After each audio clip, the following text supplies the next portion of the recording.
بسم الله الرحمن الرحيم. Ya, pernah satu kali dibacakan Al-Quran posisi janin itu berubah. Seperti sujud gitu. Itu penelitian sudah di MRI waktu itu dilihat ya, kelihatan.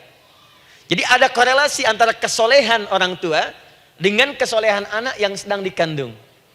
Hati-hati ya. Tapi yang penting diketahui adalah dalam usia kandungan 4 bulan itu disebutkanlah isyarat di Quran surah ke-7 ayat 172 terjadi perjanjian komitmen dengan Allah Subhanahu wa taala. Apa perjanjiannya? Wa idh akhadha rabbuka min bani adama min zuhurihim dzurriyyatahum wa ashhadahum ala anfusihim. Lihat perjanjiannya, saya fokus di kalimat ini, alastu bi rabbikum. Rabb. Apakah engkau akan berkomitmen saat ini? Bersaksi? Karena kalimatnya bersaksi. Wa ashhadahum, dan mereka bersyahadat, bersaksi, komitmen. Di komitmennya menggunakan kata syahadat di sini. Karena itu nanti setiap bayi yang sudah terlahir dari rahim ibu manapun itu berada dalam keadaan suci karena sudah bersyahadat dalam perut ibundanya. Masih ingat hadis ini? Kullu mauludin yuladu 'alal fitrah. Setiap yang terlahir dari rahim perempuan manapun itu membawa fitrah. Apa di antara fitrah yang dimaksudkan itu? Fitrah keislaman, fitrah mengakui Allah sebagai Tuhan. Itu nanti ada di Quran surah ke-30 ayat ke-30, paling kanan sebelah atas. Quran surah 30 ayat 30.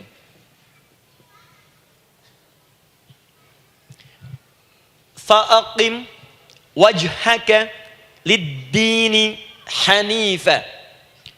Hai setiap manusia, fa'aqim wajhaka, hadapkan, pasrahkan, arahkan dirimu sepenuhnya. Lid-dini, pada ketentuan ad-din, hanifa, dengan lurus. Di setiap manusia itu punya fitrah untuk beragama. Punya kecenderungan untuk mencari Tuhan. Silakan ibu cek, manusia manapun yang pernah hidup, itu pasti akan mencari Tuhan. Silakan. Karena itu Allah beri jalan, begini cara mencarinya. Fitratallahi allati fataran nasa 'alaiha, itulah fitrah manusia yang telah Allah berikan pada dirinya bahkan sebelum dia terlahir. Di antara fitrah manusia ada kecenderungan untuk mencari Tuhan. Ada kecenderungan untuk mendekat kepada Allah. Bahasa Qur'annya din, lid-dini hanifa. Apa itu din? Itulah Islam. Quran surah ke-3 ayat 19. Innad dina 'indallahil Islam. Karena itu silakan cek, semua orang itu pasti akan mencari Tuhan. Setiap manusia. Ada yang melihat, kayaknya ada di hewan, kayaknya ada di pohon, kayaknya ada di alam, kayaknya ada di patung, kayaknya ada di... Mencari dia. Terus Allah beri jalan. Kalau kamu ingin mencari yang benar, din yang dimaksud Islam, diberikanlah tuntunan dalam Islam. Jelas sampai sini? Baik. Karena itulah kemudian, setiap bayi yang terlahir itu disebut oleh Nabi dia suci, dia bersih, karena telah membawa risalah Islam dalam dirinya.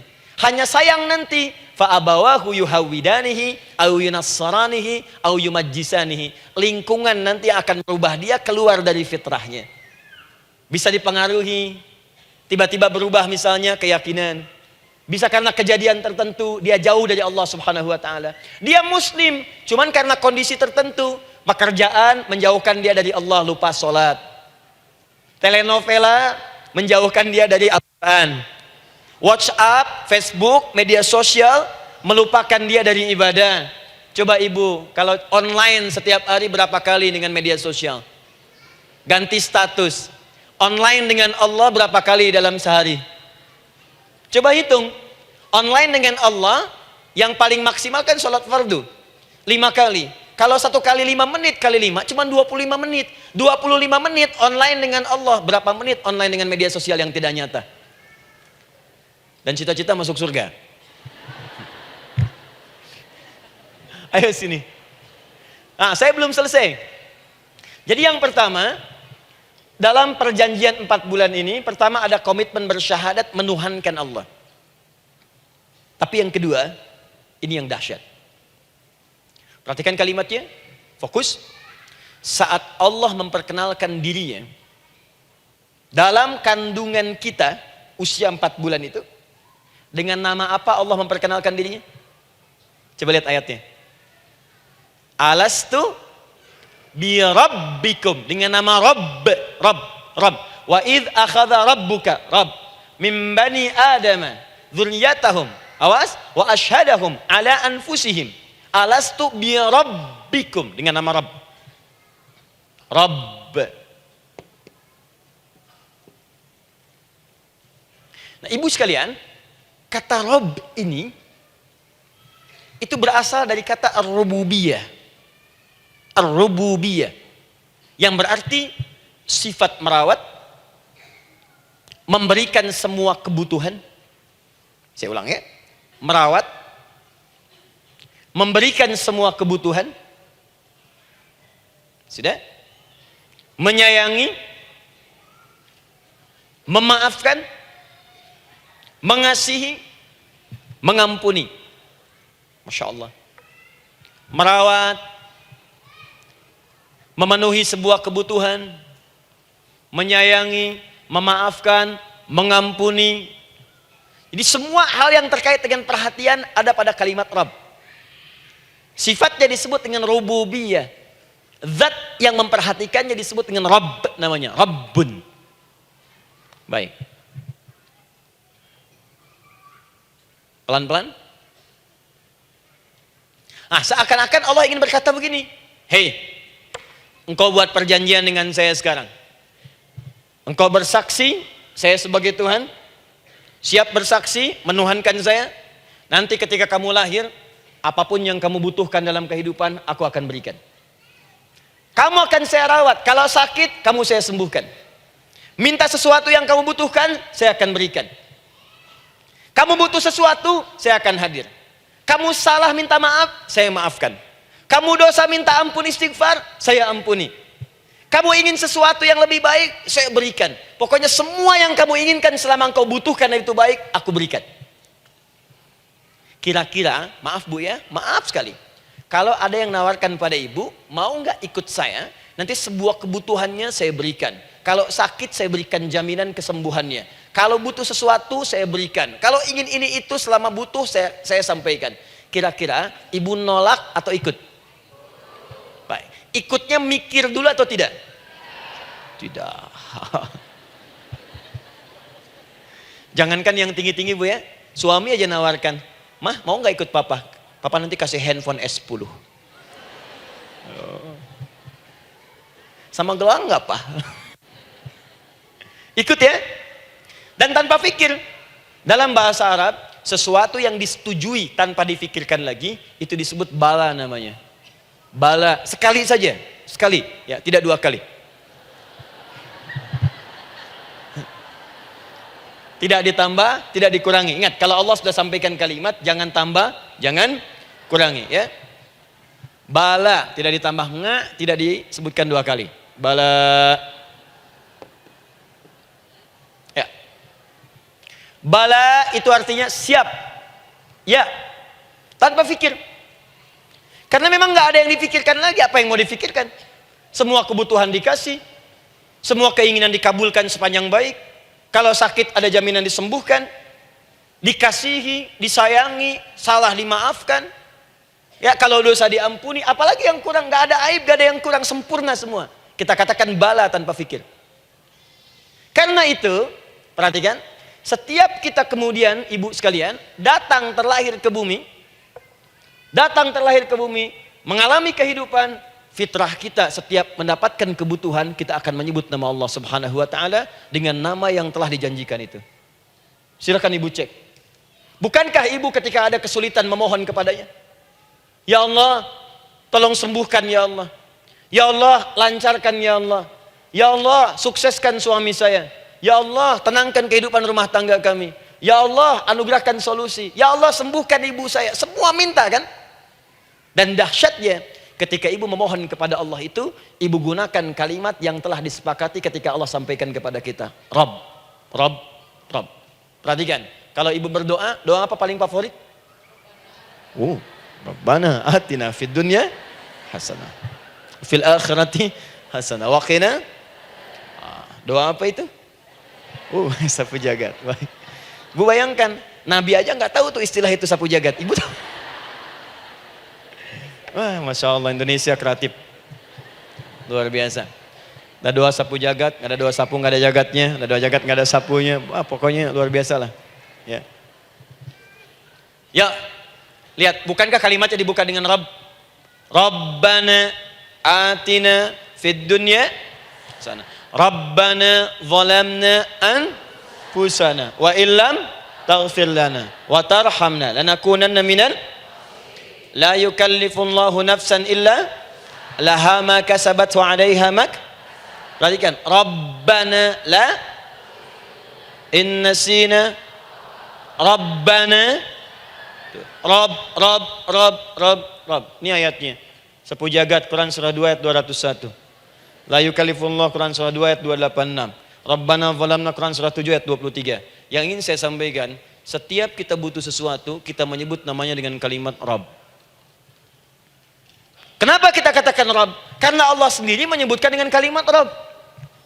Alastu bi rabbikum, saya nanti adalah Tuhan yang akan memperhatikan kalian, menyayangi kalian. Saya Tuhan yang akan merawat kalian, memberikan semua kebutuhan. Makanya ibu tuh kalau ada persoalan nagih seakan-akan ke Allah. Ya Allah, kan engkau yang berjanji kepada saya. Engkau yang berjanji, engkau yang menepati ya Allah, karena engkau Tuhan. Kalau manusia, dia berjanji, dia yang mengingkari. Dia awali, dia yang akhiri. Tapi engkau beda ya Allah. Kenapa?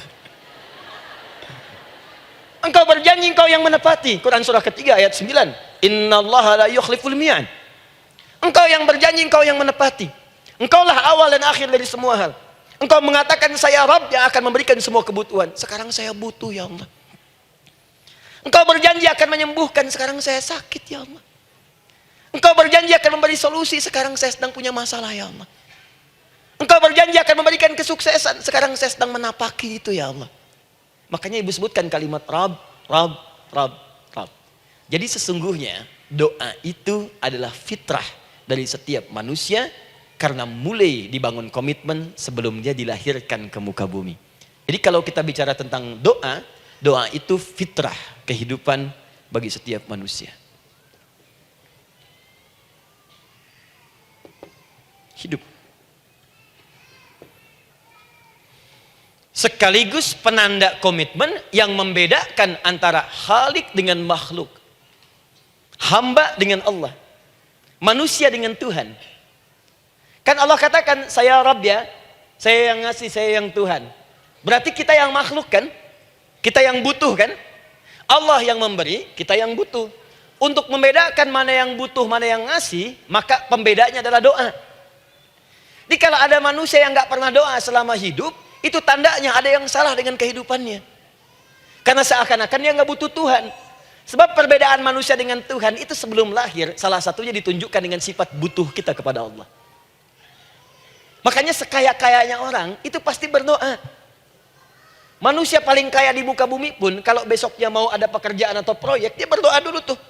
Ya Tuhan, tolong lancarkan proyek ini. Butuh. Pejabat setinggi-tingginya, kalau sudah mau mulai kemudian ada pemilihan, kalau mulai ada kebijakan, kalau mulai ada apapun berdoa juga. Itu tandanya butuh. Butuh. Di setiap manusia itu pasti butuh dengan Allah. Karena itu kalau ada manusia yang nggak pernah berdoa selama hidupnya, itu langsung mendapatkan kecaman dari Allah dan dijamin akan masuk neraka yang paling dalam. Karena seakan-akan dia sudah nggak butuh dengan Allah. Saya ulang ya, saya ulang.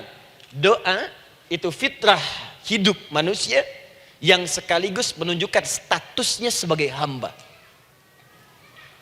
Jadi kalau ibu update status di media sosial, mulai sekarang tuliskan hamba. Hamba. Sudah.